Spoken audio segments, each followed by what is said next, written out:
All right, Baca, welcome back. We're headed into week 4, and I wanted to get some advice from you on maybe our viewers who are sitting at 1-2, 1-2, I guess, because Yeah, you can't really be 500 at this point in the season. no, But heading into week 4, is it time to panic at all? I don't think it's time to panic, but you do have to recognize how you've lost those first two games and be intellectually honest about your roster. I mean, if you had a draft that you were confident in and the players have underperformed, then you can say, well, only 3 of 17 games have been played. I still believe in this player. And if you haven't backed him up or searched the waiver wire or caught one of those lightnings in the lightning in a bottle with maybe a Jordan Love who may not have been drafted in your league, and you were able to pick him up, you I would think it's time maybe to reevaluate. But the fact is I think not all 1-2 teams are the same. There could be a couple of 1-2 teams that are saying, I lost 2 games, but the high score beat me each week. So it really depends on what type of league you're in, how you're feeling about your draft here a month later. Do you still like your draft? Do you still like your players? Do you still look up and down your quarterback, your backup, your running backs, your wide receivers, and you don't see a weakness? I've been kind of doing my evaluation on my various teams, and I have found weaknesses. I mean, I knew in one of my leagues, my backup quarterback, and even my starter was awful. So I really needed to be aggressive with a backup quarterback because it was a 2 quarterback league and almost every team in the league was using 2 quarterbacks and I wasn't.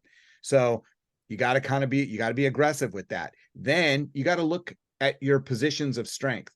Maybe you were someone who took 3 receivers in the first 4 rounds, but you see you're deficient in running back. You might have to deal one of those 3 guys that might be performing at a really high level so you can get a frontline running back so you can shore up that position. So it really depends. I mean, I think there are some teams.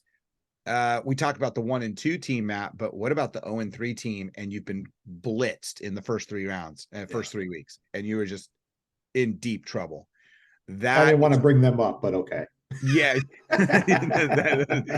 Thankfully, I mean, that is usually me, but in this situation this year, it is not me. And I do see some teams in the leagues that I'm in, and it's desperation time. I mean, you got to throw some Hail Marys to see if you can maybe acquire a player where there might be some positions of strength or teams that have strength and where you can just shore up a position to try and squeak out some wins, squeak yourself into the playoffs. So I kind of feel bad for some of those 0-3 teams. They might have swung and missed. I mean, I'm looking at a league where I feel really good in right now. And my first round pick was Josh Jacobs. What a huge underperformer he has been. He was an RB1 in almost all these leagues, but he has really underperformed. But the saving grace for me is I have Tyreek Hill, I have Calvin Ridley, I have TJ Hawkinson, I have the Ravens defense, I have McPherson, the kicker for the Bengals. I mean, McPherson won me a week. A kicker rarely does, but he does. He did this past week. So you can look at, my first round pick, he's getting a D right now, but the rest of the selections are kind of keeping you afloat.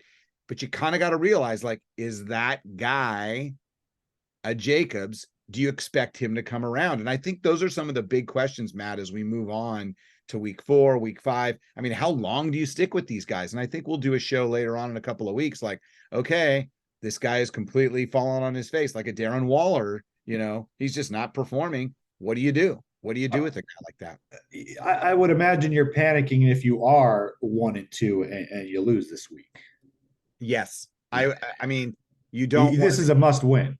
I would say when you're at 1-2, you don't want to fall behind in your league. And it really depends on um, are you in divisions? Are you in one big division and the top 6 get into the postseason or the top 4? Or are you in a 12-teamer league and you're in 3-4 team divisions? Well, if you fall to 1-3 and there's a team sitting at 4-0, you're in some trouble. And you've got to put some runs together. And even if you've been the victim of bad luck, I mean, that's part of this whole deal. That's why you need to shore up all of your positions. I think one of the strategies that you might want to use here in week 4 is if you are at the top of your waiver wire list, and you've got maybe the number 1 or the number 2 waiver wire, and you're in a position of strength at a certain position, like a running back, but you know the buys are coming up, and you see a guy on the waiver wire that is really good. Everyone's going to want him, and he doesn't match the buys that you have in your starting lineup. You could really help yourself in a week where you might be perceived as weak by picking this guy up and using him for just that 1 week, whether it's week 7, week 9, or whatever. And you could pick that guy up, have a strong backup plan, maybe even use the guy as a flex. But I think now's the time to really start maneuvering in there and trying to strengthen your team. We talked about the 1 and 2 trying to strengthen weakness. I think the champions at this point in a league, they strengthen their teams through strength. I have a strong running back core, and I'm going to get another running back to make it even more difficult to beat me at that position. You've got a big matchup this week, fantasy and in reality. We've got the Miami Dolphins taking on the Buffalo Bills, Tua taking on Josh Allen. I mean, go through that matchup. Take us through. I mean, that Miami offense looks unstoppable. It is truly something that I mean, no one Were saw. we playing hoops last week, or was that football? I don't know, but all I know is the Broncos lost by 7 touchdowns and a digit. And I mean, and that is a lot. The weather doesn't look bad in Buffalo this week. So I actually think that they're going to have an opportunity to probably do some damage, the Dolphins. But think about this, Matt. They score 70 without Waddle. And the Broncos defense gave up more than 300 yards on the ground. I mean, it was an absolute abysmal performance. I know they said that Sean Payton would improve Russell Wilson, but what he's done is, what is he doing with that defense? I mean, Vance Joseph is running that defense. I don't know what the deal was, but I heard a lot of prognosticators and a lot of NFL analysts this week saying that team quit. And that is bad. I mean, you're talking week 3 and you're just laying down in a game. I mean, that's an embarrassing loss. The Broncos could rescue their season somehow, but we're going to still look back and say, yeah, they gave up 70 in week 3 to Miami. That's a psychological. Yeah. Yeah. Kick in the nuts. I think this game's going to be a shootout. I mean, if I were a gambling man, I might think of the over in this game between Buffalo and Miami. What is it off the top of your head? I don't. You know what? I am a gambling man, but I don't know that number. But I certainly, you know what? I bet I could get it to you in a iffy. But as I looked at, as I looked that up though, moving right along, as I looked that up, I think it's kind of important to recognize, like, the Bills have kind of turned the corner a little bit. I mean, they are, after that first week where the Jets beat them and the Jets had all the momentum after that horrific injury to Rodgers, they've kind of picked up the pieces nicely. A couple of wins, playing well. The defense is stingy. Solid performance twice. I'm a little surprised. I am looking at the number right now, and it is 2.5. Buffalo minus 2.5. And the over-under is 54. So the bettors are thinking that Buffalo is going to keep that Miami offense in check. I don't know. I mean, I don't know. I don't. Miami, I think, is a shoe-in for 3 or 4 touchdowns. Yeah. 54 points, man. It's not like Miami's defense. It's solid, but it's not. I don't think it's caliber of Buffalo. The division rivalry has something to do with that, I'm sure. Yeah, that's true. And Buffalo's Buffalo at home. They're a much different animal. They played that season opener on the road in New York. Do you one of the things to look at? Minnesota is only a 4-point favorite. I know we're doing betting lines, but I mean, Cousins and Jefferson, how long does this marriage last, for one? And I was offered this week a trade. I was offered Kirk Cousins for Trevor Lawrence. And on the surface, I was like, no way, man, I'm not doing that. But if you dug deep in the numbers, Lawrence has been a little bit of an underperformer, as have the Jacksonville Jaguars. And that means that the players that he is supposed to throw the ball to have been underperformers. Even Travis Etienne has been a little bit of an underperformer this week. He hasn't had really a breakout game or this season.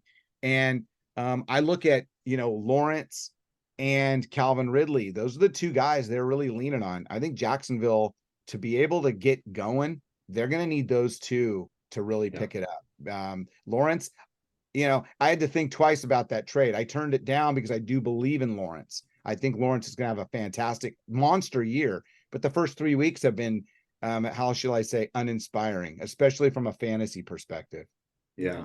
What about Joe Burrow fans? He said after the game last week, he's getting better. Matt, I would stay away from Joe Burrow. I understand he says, "Hey, my calf be damned. I didn't want my team to go 0-3." And while that's admirable, that is not smart from a long-term perspective and from the Bengal perspective.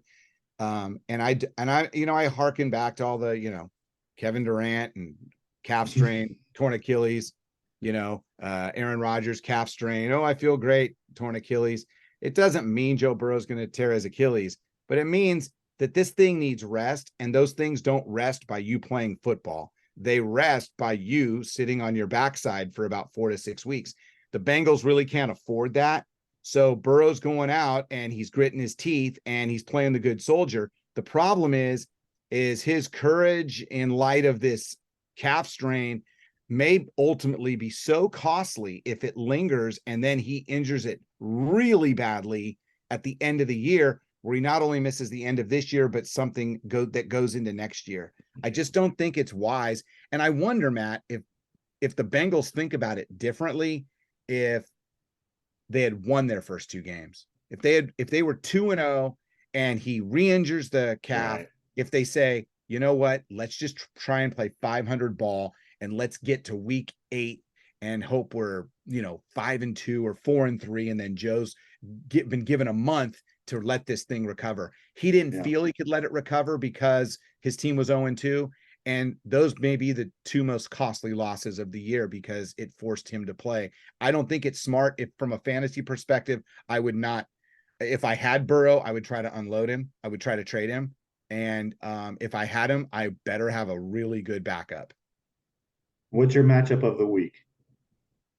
From a fantasy perspective, I do like, there are several options. I think that Jalen Hurts, who has had kind of an, everyone was expecting after that Super Bowl last year that he would be, every week putting up 30 to 35 points. He had I thought it was kind of an up and down game the other night against Tampa Bay. I mean, 1 touchdown, couple of picks. He ran when he had to. He was efficient. He didn't need to do too much because his team was winning. But I think he has a monster week against Washington. I think Washington was really feeling good. They were 2-0. Everything was going well. They dropped their last game, and now this game, Philadelphia 8-point favorite. But I think Hurts finally found the connection with AJ Brown. Brown had a quiet first 2 weeks. I think it's a big week for Hurts. I think Devontae Smith has a big week. I also believe AJ Brown has a big week. They got DeAndre Swift, who's running the ball well, can also catch passes out of the backfield. And those are little dump offs that Hurts can use. And I think Hurts is going to have a huge week. He's my start of the week. And I think it's a big week for the Philadelphia signal caller there. We'll check back in again next week then. As you say, keep receipts. Yeah. You're keeping receipts on that. Yeah, there you go. Look at you. Look at you keeping those receipts. This whole book's going to come back to life after week 17. Absolutely. There it is. Hey, also the fraud that is this show. Yeah, the fraud that is this show. Well, here's the thing, Matt. One thing to note. 1, Jimmy G's in concussion protocol for the Raiders. And 2, if I'm Devontae Adams and if I'm the Raiders and I see the writing on the wall and things aren't going really well, and if they somehow lose to the Chargers this week, if you're the Raiders and you've got really not a lot of talent, do you think of flipping Devontae Adams? I think it's a little early, but I think at some point, if this thing gets to like 1-6, 2-7, if you're the Raiders and you're serious about this, I think you really have to think about flipping Adams because he's a game changer and he could help a contender big time. And I think you could get a first and a third. I think you could get really nice picks for Devontae Adams. He is that good. And I don't think it would take him long to develop rapport with a quarterback. I mean, Jimmy G was out for much of training camp, and their rapport seems perfect. It seems great. I mean, he finds him. And Adams is he's on another level. He's such a great receiver. So if I'm a contender, I can pay attention to that Raiders situation, because that could be a situation where Adams is on the move. Very cool.